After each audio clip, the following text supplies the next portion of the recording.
We welcome you to Sacramento, California, where the rain has stopped and the cold has set in. These are the CIF State High School Football Championships, the main event, final game of 5 over the weekend. Centennial representing Southern California, De La Salle representing Northern California. When I first started, we were still within the time of the streak, and football was pretty big to people in the community. But then starting with the Long Beach Poly game, and it was televised, that put a whole new spin on what high school football meant. It was on TV, there was Friday Night Lights, there started to be ESPN football from all over the country. People started, Max Prep started rating football. You started being concerned about more than football just within your school, but football nationwide.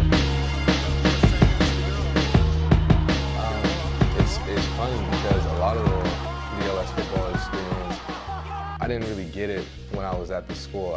I think that a lot of it, you just kind of like learn lessons in life now, and you just kind of think back to it and just think like, wow, that's what they were trying to get me to understand when I was a junior, and you feel bad that you didn't understand it. But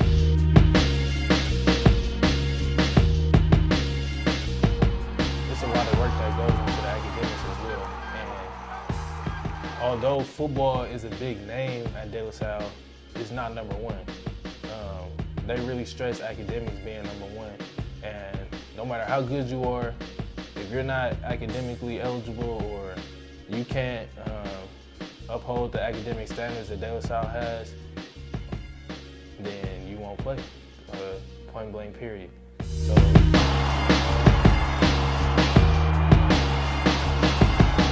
I remember getting in trouble one time, it's a little petty high school stuff, getting in trouble, getting sent to Mr. Bull's office. And I think it was like the end of my junior year. And I remember him sitting there and being like, he was like, I'm really interested to see what your class will be able to do next year.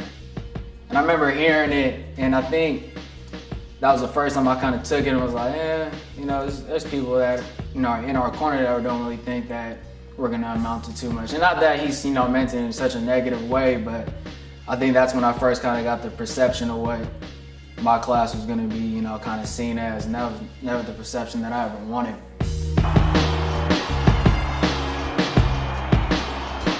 I think it was an extra burden, but it was a fun burden. You have to be a student, you have to be an athlete at the same time. So having that pride of the football program and also track program, it was kind of a pressure you wanted. You know what I mean? You wanted to go out there and succeed, and you wanted to put in the time in because you had known everyone before you who had did it had been going through the same thing. So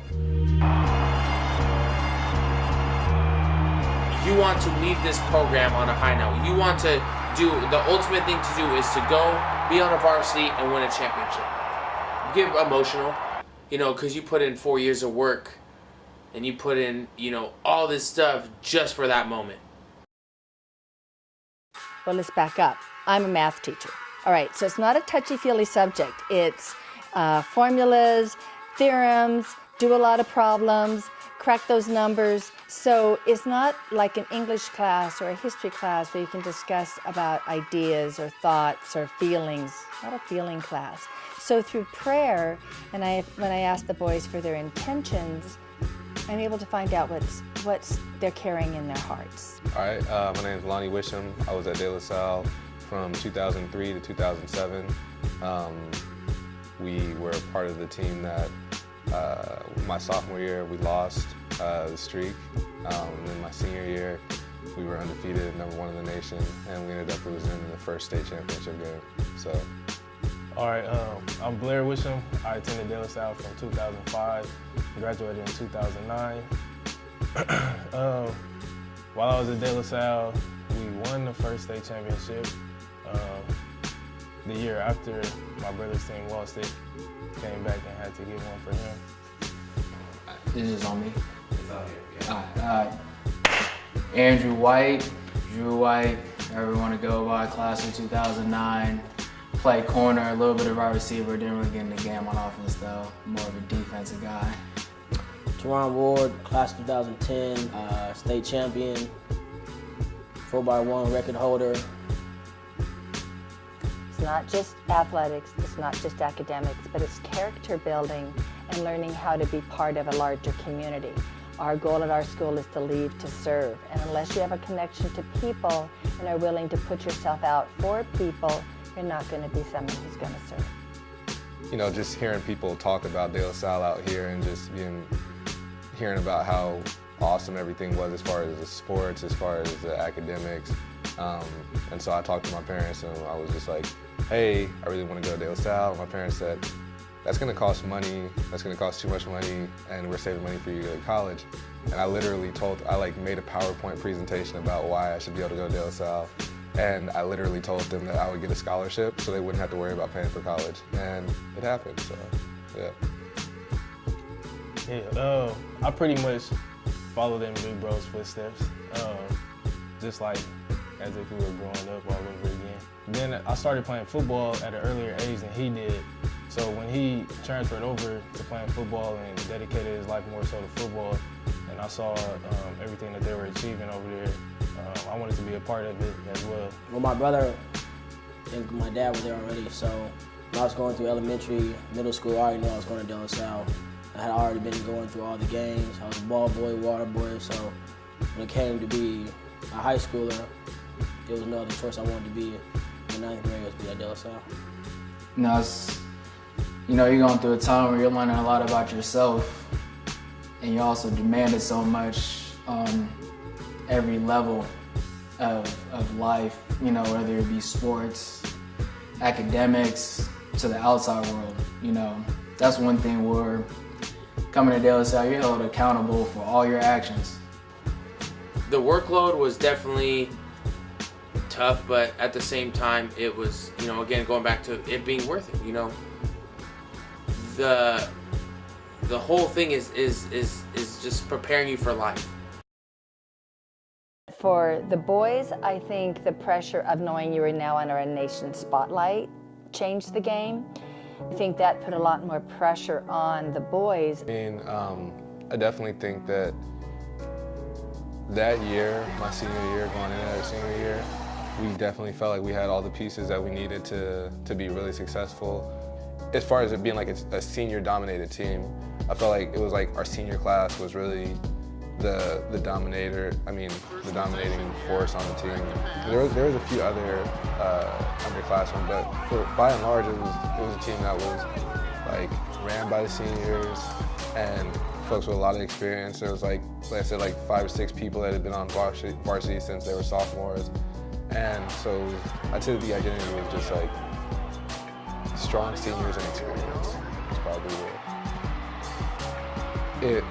That was the case, like all the way up till the state championship game, and I remember just how emotional it was. Like the night before the game, it was like the first time we were in the state championship, and all the people that had talked about, well, De La Salle wouldn't have been as successful during the streak if there was a state championship, and if they had to face the best team in Southern California year in and year out, they wouldn't have been able to reel out that many wins.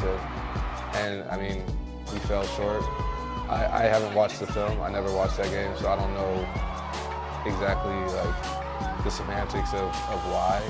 And like, so I think about that, like, man, what if I hadn't jumped the flat, or if I like sank back further, would I have been able to get an interception or like knock the ball down or something like that? And like, how would that have changed the whole trajectory of the game? Specifically, I remember after they lost the game, like I ran out in the hallway at a Home Depot center, like, and I was really just like shedding tears. Like I was so mad, like, and hurt, because I mean, I know how much it meant to him and his team, but specifically him, like, cause I live with him and I ride home with him every day after practice. I know how much work he put in. And yeah, so I remember that, and I remember my dad coming out there and trying to like just like console me, really. I mean, it's kind of weird just because it's like I wasn't playing in the game, but I feel like I felt a lot of what my brother felt after losing. But I mean, talking to him after, it was kind of like I felt like I wanted to get a state championship for him. Like, even though it wouldn't really be his state championship, like it would kind of be his through me. You know what I'm saying?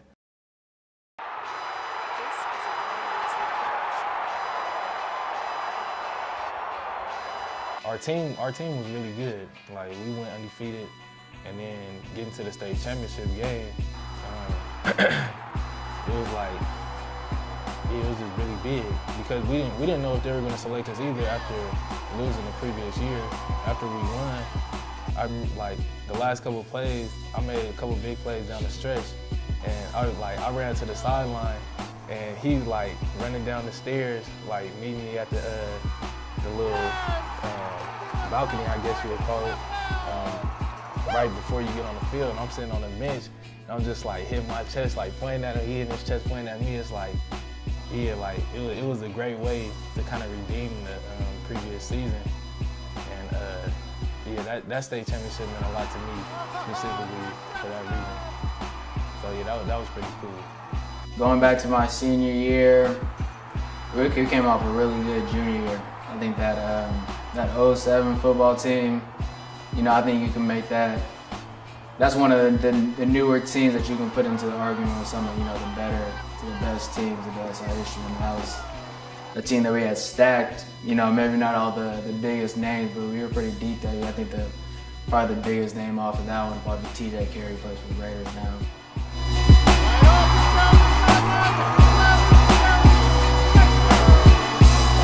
So through prayer time, I can get a sense of where they are, not only spiritually, but emotionally. And the other class here, the rest of the class hears the same thing. So our boys listen to each other at prayer time, and it forms part of that bond that they call the brotherhood, because they're connected spiritually. And in prayer, praying for somebody's mother, praying for somebody's aunt, praying for each other when they're going through tests or know there's a big game coming up. Man,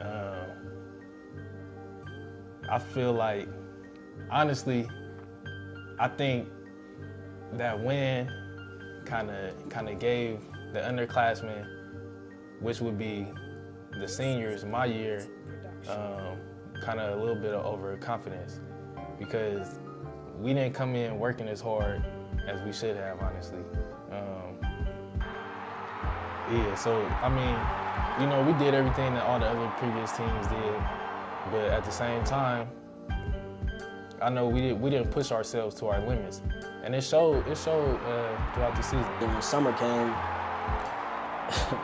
the summer workouts at DLSI was no joke. And people say they do tour days, but we really didn't need tour days because one of them was enough for 3 days, you know what I mean? So, and I think that was one of the biggest things, my motivation during the summer. You know, everybody talks about these DLSI summer workouts, and there's really nothing you can do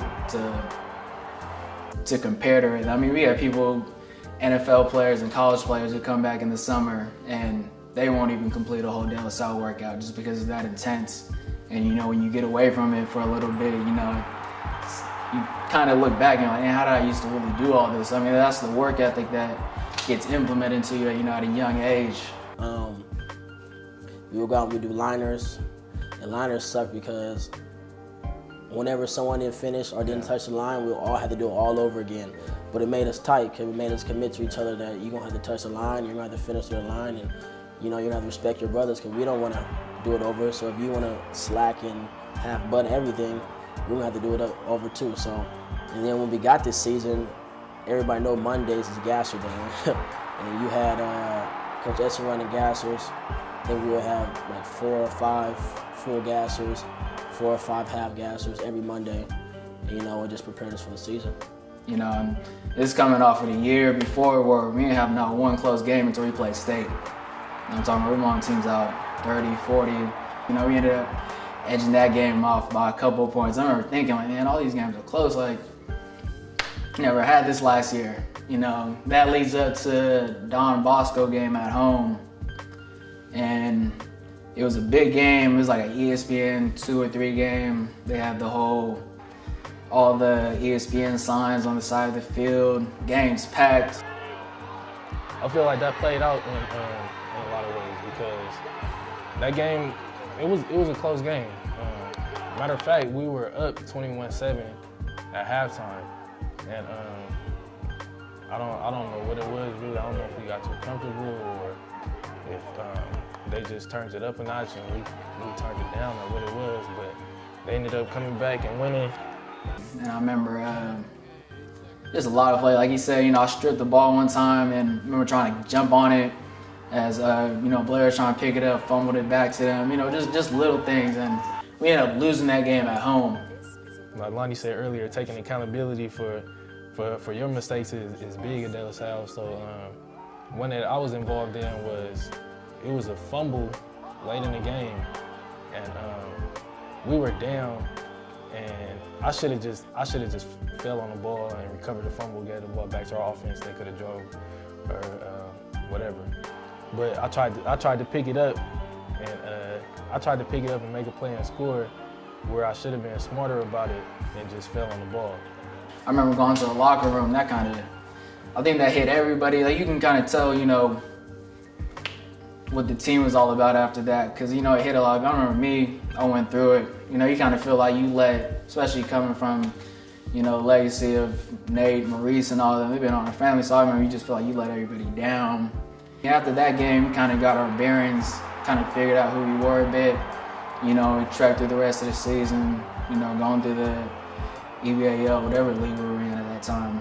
And as I was talking about earlier, when we were in the locker room, my locker is right next to Andrew White's locker, and we're sitting there, just down, like mad, sad, upset, all of that, and we just look at each other, and he's just like, man, never again, bro. We can't lose no more. Like, I don't want to be one of those teams.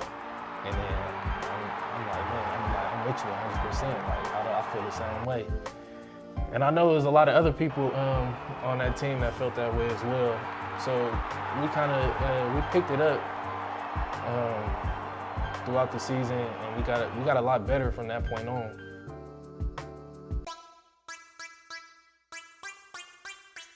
That's the year they came up with the theme song, the whole Pittsburgh Pirate theme song. That started our year. And I remember when they played it, I can't lie, that's a good song. We used to slam it like to get us hype, like, you guys made a song just for this. So the whole week before that game, we're playing in the classroom, we're playing in the locker room, like, we're gonna hype, like, these guys need some game. And we improved a lot. We improved tremendously throughout the season. And then leading up to the state championship game, we're going to be facing not the same team, but we're going to be facing Centennial again, round 2. I know people were saying that if they had this much time left or this and that they would have came back and they would have won, they would have beat De La Salle. So I know they were licking their chops to get back at us, and they were hungry all off season. And, we're oversized, but, we really fought. We grinded it out. We ended up losing by like a touchdown. And we almost had a chance to win at the end. We almost pulled off like a little miracle on a kickoff return. We came up short, but, I'm kind of figuring that, De La Salle, that's not the way it's supposed to go. So when you end on that note, that's December 10th. I remember that was the saddest Christmas I've ever been through. That was a tough pill to swallow, just knowing that your senior year, the biggest game, you lose. And I don't want to say it like haunts me, but it still bothers me to this day because that's not De La Salle. Like, we could have won that game. We should have won that game if we had played to our potential and put in the work that we need to put in, but that's neither here or there. It's said and done now, so. Technology has made getting knowledge or getting facts so accessible to students that they forget that getting facts isn't the same as getting knowledge. Knowing how to find an answer isn't the same as understanding the concepts behind that answer. One, just because our name is De La Salle doesn't mean we'll walk on the field and win a football game. We are very talented, very, very, very, very talented as a football team. I was coming back from playing a lot my junior year, so going into my senior year, I already knew that I would be pretty much half of the team. I would say half the team, but a low was going to put my back on offense and defense. We start the season with all these high hopes, and we have this very, very hard schedule, and you know, we're all pumped up for it. We don't play as well as we do against Sarah. We go to New Jersey, you know, maybe a lot of our team wasn't feeling good, but that's no excuse. We got stomped. Then we come back, you know, and we lose a close one at DVC against Lakeland, and then we don't, at that point, I don't feel as a team, we didn't even know what our identity was. And, you know, then we go, you know, play the next week, Amador Valley. We're down 14-3 at home at halftime. And his first word is, that I remember out of Coach Ambal's mouth is, you guys think you're a team? You guys think you're the best? You guys think because you have the name on your jersey and the name on your helmet, you can just walk on the field and be Superman? It's not like that. From that moment on, I felt as a team, as a whole, we strove to be the best that we could be. You know what I mean? We weren't trying to be like 2008, 2007, 2010, we weren't trying to be like any of the years before. I feel like that hit us like a ton of bricks at that halftime, and it was just all uphill from there. I think my best moment probably won state. You know, we played Crenshaw. They had like 8 D1 players on their team. They had people already going to D1 colleges, and we came in, we were kind of like the underdog. You know, that's what I'm saying, we were in LA, they're from Crenshaw, they had their whole following and everybody following, because at that time, that was the first team that, from like a city school that made it to a state championship. So, you know, they had a following, they had Snoop Dogg on the sidelines, they had everybody there, so. As the game started and kind of popped us in the mouth a little bit, kind of surprising, I would say. You know what I mean, as far as we know how athletic they were, you know, getting stopped a couple times on offense first, and then them going down them first 2 drives and scoring in less than 3 plays, both drives. But we responded well. We responded like we should I feel like we should have all year, but we responded like we knew we could. You know, go down, drive, score. Get a stop, go down, drive, score. You know what I mean? I think I had like 180 yards, I had 3 touchdowns, player of the game, so all that was good, but when we got the state trophy, that wooden trophy of California, it made everything worth it, you know what I mean? So at that point, that was just like kind of like our Super Bowl. Like, I feel like I was going to Disneyland after. Academically, we're moving into the future. We've got more technology. I think the concern on my part, this is my last year. This will be a statement here. Oh. I've had a long run at teaching. I've been in teaching for 43 years. It's time to hang it up. I'm going to hate leaving my boys, but education is changing. Students are changing. I'm hoping that doesn't translate onto the football field, the basketball field, the track field, that the lack of effort starts changing athletics. Well, it's like thank you for your time. This has been wonderful. Thank you. Yeah.